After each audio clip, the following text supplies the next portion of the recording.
Hello guys, welcome back to our channel. Episode ആരംഭിക്കുമ്പോൾ കാണിക്കുന്നത് നെല്ലിശ്ശേരിയാണ്. അർച്ചന പറഞ്ഞ നമ്പര് സച്ചി തന്റെ സൈബർ സെല്ലിലുള്ള കൂട്ടുകാരനെ വിളിച്ച് പറയുകയും എത്രയും പെട്ടെന്ന് ലൊക്കേഷൻ പറഞ്ഞു തരാൻ പറയുകയും ചെയ്യുന്നു.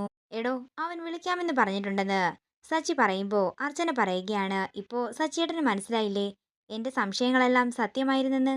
നാളെ ഇവിടുന്ന് എല്ലാവരും മണ്ഡപത്തിലേക്ക് ഇറങ്ങുന്നതിന് മുമ്പ് തന്നെ അയാളെ ഇവിടെ എത്തിക്കണം എന്ന് അർച്ചന പറയുമ്പോൾ സച്ചി പറയുകയാണ്, അവൻ എവിടെയുണ്ടെങ്കിലും ഞാൻ അവനെ എത്തിക്കും. പക്ഷേ അതുവരെ ഇവിടുന്ന് ആരും മണ്ഡപത്തിലേക്ക് പോകാതെ താൻ നോക്കണം. അവസാന നിമിഷത്തില് ഈശ്വരൻ നമുക്കായി തന്ന കച്ചിത്തുരുമ്പാണിത്. അതുകൊണ്ട് സച്ചിയേട്ടൻ സൂക്ഷിച്ചു വേണം എല്ലാം കൈകാര്യം ചെയ്യാൻ. നാളത്തെ ഒരു ദിവസത്തോടെ ഈ വീട്ടിലെ എല്ലാ പ്രശ്നങ്ങൾക്കും പരിഹാരമുണ്ടാകും. സന്ദീപിന്റെ മാത്രം കാര്യത്തിലല്ല. നേരം പുലർച്ചെയാകുന്നു. പിന്നീട് കാണിക്കുന്നത് അനഘയെ അണിയിച്ചൊരുക്കുന്ന അവന്തികയാണ്. ഇനി ഒരിക്കലും ഈ വേഷത്തിൽ നിൽക്കില്ലെന്ന് ഞാൻ ഉറപ്പിച്ചതാ. പക്ഷേ ചേച്ചിയുടെ ധൈര്യവും കൂടാതെ സന്ദീപിന്റെ സമ്മതവും അതുകൊണ്ട് മാത്രമാ ഞാനിപ്പോ ഇതിന് തയ്യാറായത്. ഇത് കേൾക്കുന്ന അവന്തിക പറയുകയാണ്, എടി നിന്റെ സന്തോഷത്തിന്റെ ഇടയ്ക്ക് നീ ഇതൊന്നും കാര്യമാക്കേണ്ടതേയില്ല. അന്ന് എനിക്കൊരു അബദ്ധം പറ്റി, ഇനി അത് ഉണ്ടാവുകയില്ല. അതുകൊണ്ട് എന്റെ മോൾ ഇവിടെ സമാധാനമായിട്ടിരിക്കെ. ഞാനേ ഒന്ന് പോയി ചുറ്റും കണ്ണോടിച്ചിട്ട് വരാം. അർച്ചനയും ആതിരയും എന്തൊക്കെ ചെയ്യുമെന്ന് പറയാൻ പറ്റില്ലല്ലോ. ചേച്ചി, അർച്ചന എന്തെങ്കിലും പറഞ്ഞു മുടക്കുമെന്ന് ചേച്ചിക്ക് നല്ല ഭയമുണ്ടല്ലേ എന്ന് അനഘ ചോദിക്കുന്നു. എടി, ഭയം കൊണ്ടൊന്നുമല്ല ഞാൻ പറഞ്ഞത്. എല്ലാത്തിനും ഒരു മുൻകരുതൽ വേണമല്ലോ. നീ എന്താണെങ്കിലും ധൈര്യമായിട്ടിരിക്കെ, നിന്റെ ചേച്ചിയല്ലേ പറയുന്നത്. അത്രയും പറഞ്ഞുകൊണ്ട് അവന്തിക അവിടെ നിന്ന് പോകുന്നു. പിന്നീട് കാണിക്കുന്നത് ആവണി അനഘയുടെ മുറിയിലേക്ക് ചെല്ലുന്നതാണ്. ഇന്ന് അനഘാന്റിക്ക് ഏറ്റവും സന്തോഷമുള്ള ദിവസമാ. അതുകൊണ്ട് നിനക്ക് എന്ത് വേണമെങ്കിലും എന്നോട് ചോദിക്കാം. ഞാൻ നിന്നോട് ദേഷ്യപ്പെടുകയൊന്നുമില്ലെന്ന് അനഘ പറയുന്നു. നിനക്ക് മേക്കപ്പ് സാധനങ്ങൾ എന്തെങ്കിലും വേണോ എന്ന് ചോദിക്കുമ്പോ വേണ്ടെന്ന് ആവണി പറയുന്നു. ഞാനൊരു കാര്യം ചോദിച്ചാ ആന്റി അതെനിക്ക് തരുമോ എന്ന് ആവണി ചോദിക്കുമ്പോ നിനക്കെന്താ വേണ്ടതെന്ന് അനഘ ചോദിക്കുന്നു. തരുമെന്ന് സത്യം ചെയ്തു തരുമെങ്കിൽ ചോദിക്കാം. തുടർന്ന് ആവണിക്ക് സത്യം ചെയ്തു കൊടുത്തിട്ട് അനഘ പറയുകയാണ്, ആവണി എന്ത് ചോദിച്ചാലും അനഘ ആന്റി ഇന്ന് തന്നിരിക്കും. എനിക്ക് സന്ദീപ് അങ്കിളിനെ തരുമോ എന്ന് ആവണി ചോദിക്കുമ്പോ ചിരിച്ചുകൊണ്ട് അനഘ ചോദിക്കുകയാണ്, നിനക്കെന്തിനാ സന്ദീപിനെ? അത് പിന്നെ എന്റെ ആതിര ആന്റിക്ക് കൊടുക്കാനാ. എന്റെ ആന്റിക്ക് സന്ദീപ് അങ്കിളിനെ ഒരുപാട് ഇഷ്ടമാ. അനഘാന്റി സന്ദീപ് അങ്കിളിനെ തട്ടിപ്പറിച്ചതുകൊണ്ടാ ആതിര ആന്റിക്ക് കിട്ടാഞ്ഞതെന്ന് വീട്ടിൽ പറയുന്നത് ഞാൻ കേട്ടു. ഇത് കേൾക്കുന്ന അനഘ പറയുകയാണ്, അയ്യോ, മോൾക്ക് സത്യം ചെയ്തു തന്നത് ആന്റിക്ക് നടത്തിത്തരാൻ പറ്റില്ലല്ലോ. ഞാൻ മോളോടൊരു സത്യം പറയാം. അനഘാന്റിയുടെ കയ്യിൽ നിന്നാ ആതിര ആന്റി സന്ദീപിനെ തട്ടിയെടുത്തത്, അല്ലാതെ ഞാനല്ല. അനഘാന്റിക്ക് അത്ര ഇഷ്ടപ്പെട്ട സന്ദീപിനെ അനഘാന്റിയുടെ കയ്യിൽ നിന്നും തട്ടിപ്പറിച്ചുകൊണ്ട് പോകുമ്പോൾ അനഘാന്റിക്ക് അത് ഇഷ്ടപ്പെടുമോ? ഇപ്പൊ കണ്ടില്ലേ, സന്ദീപ് അങ്കിളിനെ അനഘാന്റിക്ക് തന്നെ തിരികെ കിട്ടി. അതിന് നിന്റെ ആതിര ആന്റി കരയേണ്ട എന്തെങ്കിലും ആവശ്യമുണ്ടോ? ഇനി ഞാനൊരു കാര്യം ചോദിച്ചാ മോള് സത്യം പറയുമോ? എന്നോട് വന്ന് ഇതൊക്കെ ചോദിക്കാൻ മോളെ ആരാ ഇങ്ങോട്ടേക്ക് പറഞ്ഞു വിട്ടത്? ആതിര ആന്റിയോ അർച്ചന ആന്റിയോ അതോ മോളുടെ അമ്മയോ? അതേസമയം ആവണിയെ വിളിച്ചുകൊണ്ട് അങ്ങോട്ടേക്ക് മീര വരികയാണ്. ആവണിയെ വിളിച്ചുകൊണ്ട് മീര അവിടുന്ന് പോകാനൊരുങ്ങുമ്പോ അനഘ പറയുകയാണ്, കുട്ടികളെ വിട്ട് ഓരോന്ന് പറയിപ്പിക്കുന്നതേ അത്ര നല്ല രീതിയൊന്നുമല്ല. സന്ദീപ് അങ്കിൾ ഇല്ലാത്തതുകൊണ്ട് ആതിരാന്റി അവിടെ കരഞ്ഞുകൊണ്ടിരിക്കുകയാണെന്നും സന്ദീപ് അങ്കിളിനെ കൊടുക്കുമോ എന്നുമാ എന്നോട് ആവണി വന്ന് ചോദിച്ചത്.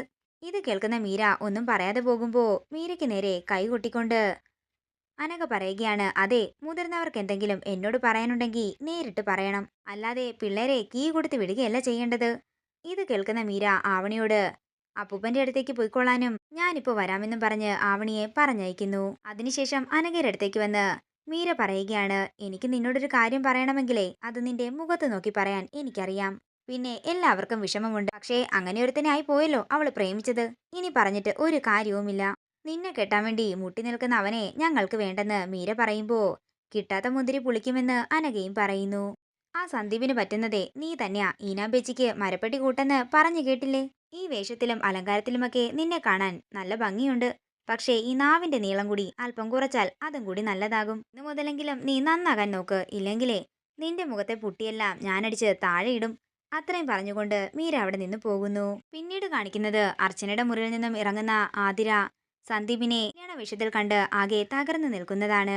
തന്നോട് സന്ദീപ് പ്രണയം തുറന്നു പറഞ്ഞതും തന്റെ കഴുത്തിൽ താലി ചാർത്തിയതുമായുള്ള എല്ലാ കാര്യങ്ങളും ആതിര വിഷമത്തോടെ ഓർക്കുന്നു. പെട്ടെന്ന് തന്നെ സന്ദീപ് തിരികെ മുറിയിലേക്ക് കയറി കഥ കടക്കുന്നു. പിന്നീട് കാണിക്കുന്നത് എല്ലാവരും ഒരുങ്ങി താഴേക്ക് വരുന്നതാണ്. അതേസമയം അനഘയെ കല്യാണ വേഷത്തിൽ കണ്ട് ആകെ തകർന്നു നിൽക്കുകയാണ് ആതിര. തുടർന്ന് അനഘ സേതുമാധവന്റെയും ദയാനന്ദ മാഷിന്റെയും കമലയുടെയും അർച്ചനയുടെയും മീരയുടെ മുഖെ തന്നെ കാലിൽ വീണ് അനുഗ്രഹം വാങ്ങുകയാണ്. അതേസമയം സന്ദീപ് താഴേക്ക് വരുമ്പോ അവന്തിക പറയുകയാണ്, സന്ദീപിന് മണ്ഡപത്തിൽ ചെന്നിട്ട് എല്ലാവരുടെയും അനുഗ്രഹം വാങ്ങിക്കാം. ഈശ്വരന്റെ തീരുമാനം കൊണ്ടാ ഇപ്പോ ഈ വിവാഹം നടക്കുന്നത്. ഞാൻ ഇങ്ങനെ ഒരു ആലോചന പറഞ്ഞപ്പോ എതിർക്കാതെ നിന്നില്ലേ നിങ്ങൾ രണ്ടുപേരും. അതില് ഒരച്ഛനെന്ന നിലയിൽ ഞാൻ ഒരുപാട് സന്തോഷിക്കുന്നുണ്ടെന്ന് സേതുമാധവൻ പറയുന്നു. എനിക്കുറപ്പുണ്ട് അനഘയെ സ്നേഹിക്കുന്ന നല്ലൊരു ഭർത്താവായി മാറാൻ എന്റെ സന്ദീപിന് കഴിയും. എന്റെ മകനോട് എനിക്ക് ഒരേ ഒരു അപേക്ഷ മാത്രമേ ഉള്ളൂ. അനഘ നിന്നെ അത്രയും സ്നേഹിക്കുന്നുണ്ട്. അതുകൊണ്ട് നീ അനഘയെ ഒരിക്കലും വേദനിപ്പിക്കരുത്. നമ്മളെ മാത്രം വിശ്വസിച്ച ഒരു പെണ്ണ് നമ്മളെ സ്നേഹിക്കുന്നത് അതെപ്പോഴും മനസ്സിലുണ്ടാകണമെന്നും സന്ദീപിനോട് സേതുമാധവൻ പറയുന്നു. പിന്നീട് കാണിക്കുന്നത് മൂർത്തിയെയാണ്. മൂർത്തിയും അജയനും കൂടി ഒരു ഗോഡൌണിൽ ഇരിക്കുകയാണ്. പിന്നീട് കാണിക്കുന്നത് സച്ചിയെ കാണാത്തതിൽ ടെൻഷനോടെ നിൽക്കുന്ന അർച്ചനയാണ്. അതേസമയം അങ്ങോട്ടേക്ക് വരുന്ന അവന്തിക ചോദിക്കുകയാണ്, എന്താ അർച്ചനെ, നീ ആകെ ടെൻഷനിലാണല്ലോ. എനിക്ക് ഒരുപാട് ടെൻഷനുണ്ട്, അതെല്ലാം നിങ്ങളോട് പറയണോ എന്ന് അർച്ചന ചോദിക്കുമ്പോ, വേണ്ടെന്നും നിന്റെ ഒരു ടെൻഷന്റെ കാരണം എന്താണെന്ന് എനിക്കറിയാമെന്നും അവന്തിക പറയുന്നു. ഈ വിവാഹം എങ്ങനെ നിർത്തിവെക്കണം എന്നല്ലേ നീ ആലോചിക്കുന്നത്. അതെന്താണെങ്കിലും നടക്കാനേ പോകുന്നില്ല. ഇന്നത്തെ മുഹൂർത്തത്തിൽ എന്താണെങ്കിലും അനഘയുടെ കഴുത്തിൽ സന്ദീപ് താലി ചാർത്തിയിരിക്കും. കൊള്ളാം, ഇതൊക്കെ കേൾക്കാൻ നല്ല രസമുണ്ട്. ഇതൊക്കെ നിങ്ങൾ നിങ്ങളുടെ അനിയത്തിയോട് ചെന്ന് പറഞ്ഞാൽ മതി. പാവം, ഇങ്ങനെ നിങ്ങൾ എന്തിനാ അവളെ കൊണ്ട് വിഡ്ഢിവേഷം കെട്ടിക്കുന്നത്. സന്ദീപ് അനഘ വിവാഹത്തിന് ഇനി 2 മണിക്കൂർ കൂടിയല്ലേ ഉള്ളൂ. അപ്പോൾ തന്നെ ഞാൻ പറയുകയാണ്, ഈ വിവാഹം എന്താണെങ്കിലും നടക്കാനേ പോകുന്നില്ല. എനിക്കിതൊന്നും കേട്ടിട്ട് ഭയമേ തോന്നുന്നില്ല അർച്ചനയെന്ന് അവന്തിക പറയുന്നു. ഇത് കേട്ട് അവന്തികയെ പുച്ഛത്തോടെ നോക്കുകയാണ് അർച്ചന. ഇതോടുകൂടി ഇന്നത്തെ എപ്പിസോഡ് ഇവിടെ തീരുകയാണ്. വീഡിയോ ഇഷ്ടമായെങ്കിൽ മറക്കാതെ ലൈക്ക് ചെയ്യുക, ഷെയർ ചെയ്യുക, കമന്റ് ചെയ്യുക. കൂടുതൽ സീരിയൽ അപ്ഡേറ്റ്സിനായി മറക്കാതെ സബ്സ്ക്രൈബ് ചെയ്യുക നയൻസ് ക്രിയേഷൻസ്.